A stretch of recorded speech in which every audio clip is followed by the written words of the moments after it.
So I'm out here getting the grill warmed up, about to cook a steak on the grill for the first time ever. Actually, I'm more of a cast iron guy, but I figured I'd go out on a limb here, try something new.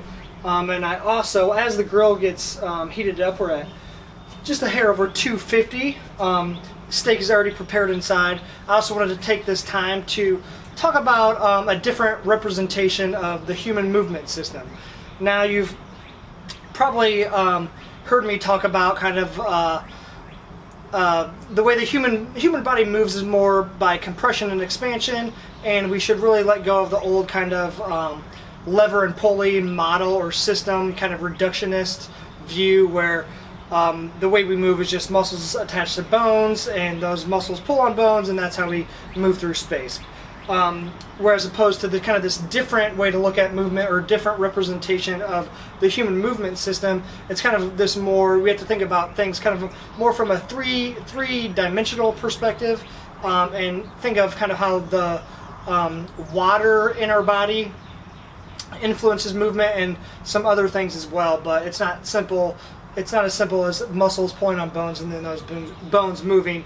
Our human bodies are a lot more complex than that, and we have to respect that complexity.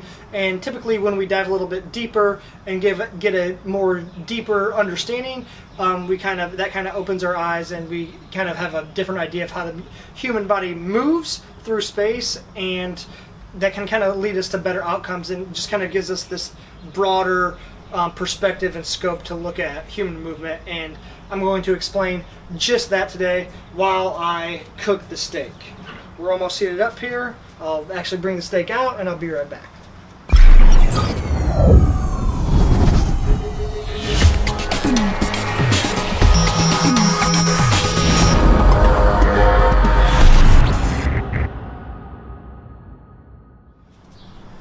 What's up? So we're at almost to 500. I'm going to wait just a little bit before I put this bad boy on. I'm going to give you a nice look here. Look, the light's not too good, but look at that bad boy. It's not the best cut of steak. It's from Kroger, but what I found is when it comes to steak, it's not a giant idea, or it's not a huge deal.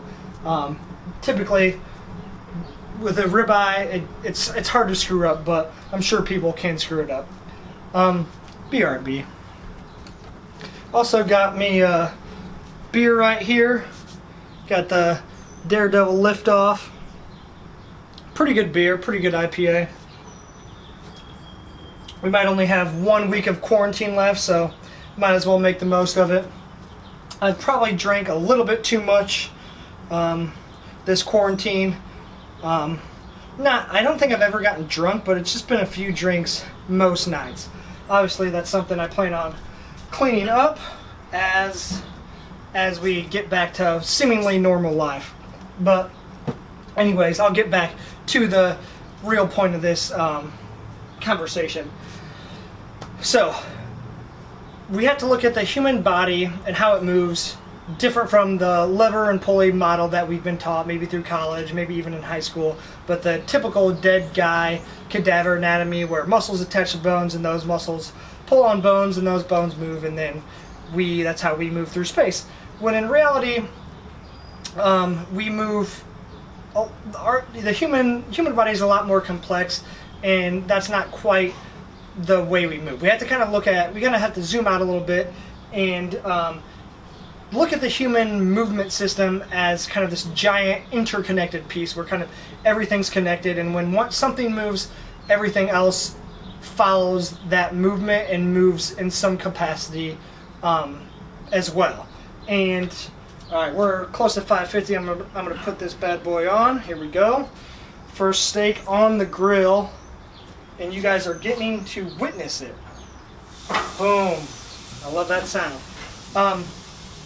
So, and the kind of the term to kind of describe this different representation of the human movement system, you can call BIOTENSEGRITY, which basically means the entire system acts as a kind of a compressive tension-based unit. So an easy way to kind of think about this is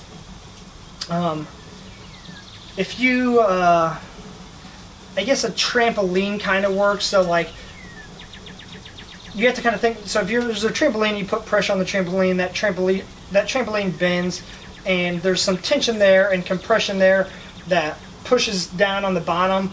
Now, in regards to the human system, you have to think of kind of the opposite area of that expanding. But basically, the human body and the way it moves is this kind of compressive and expansion unit. And to get a better idea of kind of the structure of this, you kind of have to look at the fascia, and I have some pictures here. Boom, here they are, to kind of get an idea of what I'm talking about here. So when we typically think of muscles, or we think of fascia, what fascia is just kind of the tissue that connects muscles. We tend to think of something like this, where we have, that is tissue, and then we have like fibers in those tissues that are just running in a straight line. But when it comes to biology, there are really no straight lines. And it's better what is actually happening, and there's a really good YouTube video on this called Strolling Under the Skin, where they take a microscopic view of the fascia, and what you find are fibers are more interconnected in this way. So basically, when I say there's no lines in biology, we have spheres, and to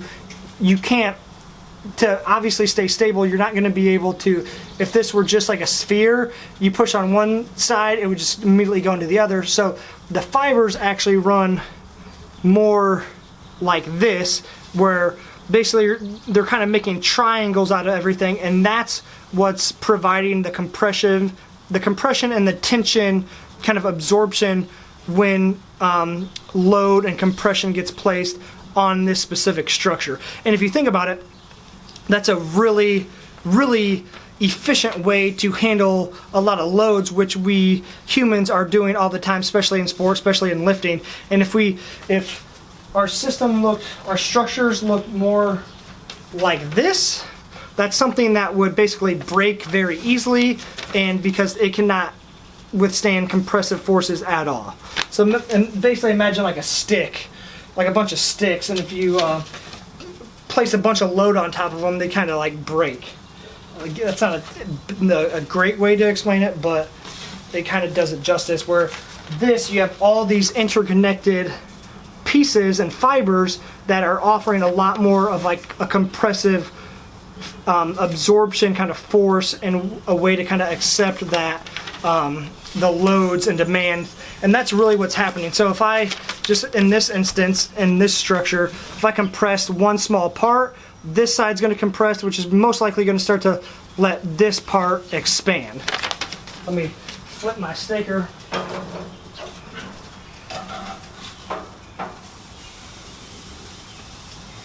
I don't think that was too quick on the flip. Probably have to flip it back to that side. So this is kind of the element I'm talking about when we think of how the human body moves with compression and expansion. So if you think of like the entire system, you have to really, the way to conceptualize this is to think kind of more microscopically and kind of taking a deeper look into the structure. Because if you just look at me from the outside, you're just like, okay, I'm just like limbs and whatnot. But if you look deeper into the structure of all of the systems and tissues I'm made of, that picture I just showed you is kind of more of a representation of what that looks like. And when I talk about, when I've mentioned in the past how we're mostly filled with fluid and water, and then that's how we move. So going back to my picture here, if this is the fascia, and going back to that video I just spoke of, and I have all these fibers kind of intertwined, kind of more like triangles, because that is more structurally sound when load is placed on it. These fibers, guess what they're made of? Boom, mostly water. There's mostly water in them. So that's how, when I talk about when you kind of compress a muscle, you're shifting fluid onto the kind of the opposite side of the muscle, and that's kind of what's happening more at a smaller microscopic level, is fluid in these structures, and these fibers are just getting shifted to another side, and that's where you're kind of seeing that difference in compression and expansion. And again, we call this, this is the kind of the term or model, the term kind of used to describe this representation again is biotensegrity. And you can even see this more at a cellular level, which I haven't studied too in depth, but I've started reading about it more.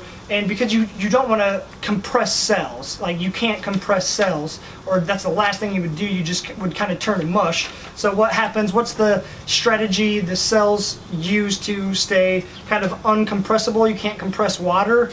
They have, boom, the same strategy where there's a bunch of interconnected kind of triangles that help withstand compressive forces.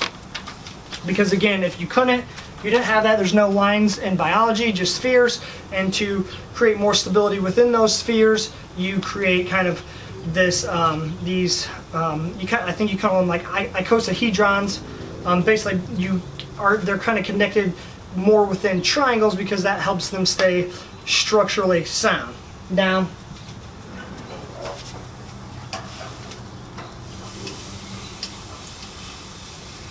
a little bit more time here. So, what exactly does this mean? How do you think about this more from a kind of a broader perspective when I just see somebody squat? What's happening? And this is one of the reason why I'm making this video is I'm still trying to work out these ideas and this kind of representation in my head to help me better understand it, because there's still a lot of things I don't know. There's still a lot of things that I need a much better understanding, which again is why I'm making this video. So you have to think, like, if knowing kind of the deeper physiology and the more microscopic level of the structures involved, let's just go to a bicep curl. So I'm compressing on this side, I'm overcoming and I'm yielding on the back side. So basically those structures involved in that muscle that I just kind of showed you from a more microscopic level are all compressing on that side, where those structures most likely on the back side are expanding. And you can see this just from something like kind of doing like a reach to start expanding the back side of the rib cage. You have to think about kind of, imagine if you just looked at me and kind of knowing what I just told you, saw just like basically a bunch of kind of interconnected webs and triangles that kind of absorb forces by compression and expansion. And that's kind of what inside the body, that's what is happening to propel me forward, project me forward, to move in space. And obviously the more dynamic activities, the more it's kind of harder to understand this, but you have to understand something kind of from the inside out first, or at the microscopic level first, and then start to kind of view that and apply that more from a broader scope. Because when nature finds an efficient strategy for something, what does it do? It repeats itself. So we kind of have to apply this more broadly in hopes that we can kind of understand human movement a little bit better than the lever and pulley system, which I think when you start to grasp some of these concepts, it does help you get a better understanding, which can help you kind of lead to better conclusions or better outcomes with yourself or with your clients when you're trying to kind of intervene and create the best outcomes for somebody. So I hope that helps. I hope that made sense at all. We probably got another minute on that side, and I think that bad boy should be done. I'm not much of a rare guy. I'm kind of like a medium, slightly medium rare kind of guy. But the fat on this ribeye is going to be delicious. Let me pick up my sheet. So,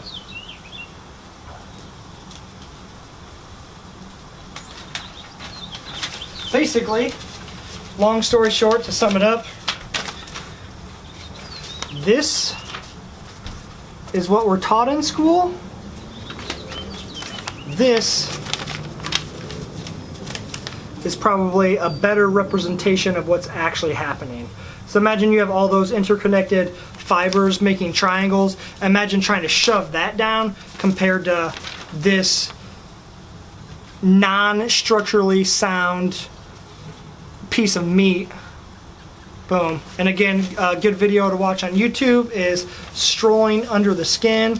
And so again, when I'm talking about compression, compressive and compression and expansive strategies in regard to movement. And when I'm talking about shifting fluids around in regards to movement, think about this guy and what's happening here. Again, these little fibers here are, what are they composed of? What's inside them? Water. Think about what's kind of going on at the smaller level and apply that kind of more to a broader scale there. Hope this helps. Hope this makes any sense. Again, I'm still working through these ideas in my head, still trying to develop a better understanding and to really learn how to kind of conceptualize all this stuff. But I know we have to think deeper because humans are complex, and it's not nearly as simple as setting a dead person on a table and seeing how if you pull one muscle, boom, that bone moves, because muscles are, everything's kind of interconnected with kind of the fluid-like structures I just showed you, or the kind of the biotensegrity model representation of how those kind of structures interact. And another one thing to end on, when something's moving, everything else is moving inside the body, because everything is interconnected in this way. So water and fluid is getting shoved somewhere. So where's it getting shoved? I'm going to go enjoy this steak, enjoy this beer, watch some Westworld. Have a good night, folks.